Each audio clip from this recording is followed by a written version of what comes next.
بسم الله الرحمن الرحيم عن علي بن أبي طالب رضي الله تعالى عنه قال قال رسول الله صلى الله عليه وسلم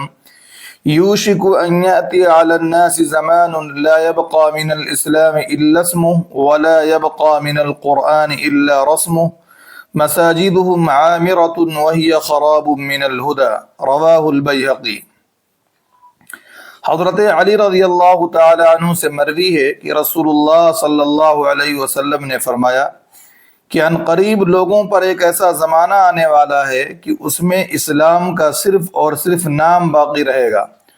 اور قرآن کے صرف اور صرف حروف باقی رہیں گے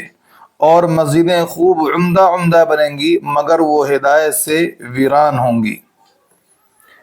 زیر درس حدیث کو امام بیہقی رحمۃ اللہ علیہ نے اپنی کتاب شعب الایمان کے اندر نقل فرمایا ہے اور حدیث کا نمبر ہے 1908۔ اس حدیث میں سرکار دو جہاں محمد عربی صلی اللہ علیہ وسلم نے اپنی امت کے سامنے 3 پیشین گوئیاں فرمائی ہیں۔ پہلی پیشین گوئی اللہ کے نبی صلی اللہ علیہ وسلم نے یہ فرمائی کہ ایک دور میری امت پر ایسا آنے والا ہے کہ میری امت میں اسلام کا صرف نام باقی رہے گا، لوگ صرف نام کے مسلمان رہیں گے، لوگوں کے دلوں سے اسلام رخصت ہو چکا ہوگا، غیروں میں اور مسلمانوں میں کوئی فرق نہیں رہے گا۔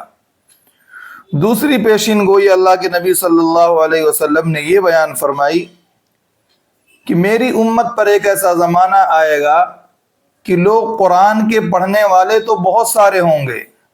مگر قرآن کریم کو سمجھ کر اس پر عمل کرنے والے اور اس کو اپنی عملی زندگی میں اتارنے والے صفر کے درجے میں ہوں گے۔ تیسری پیشین گوئی اللہ کے نبی نے یہ کی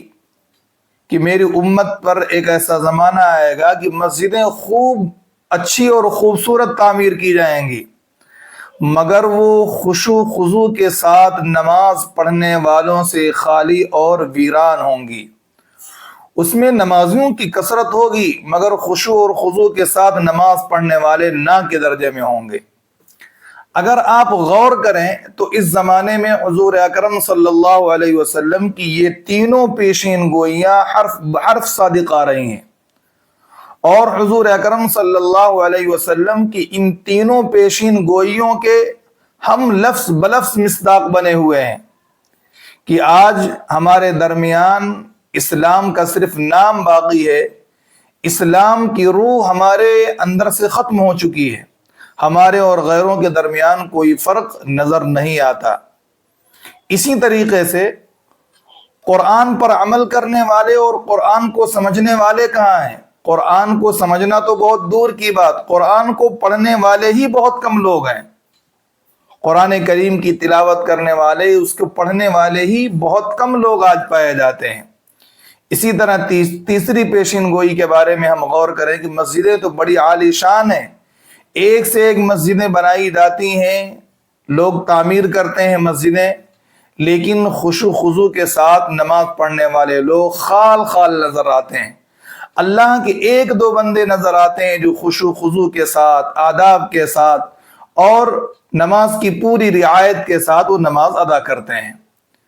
تو ان تینوں پیشین گوئیوں کو سن کر اور پڑھ کر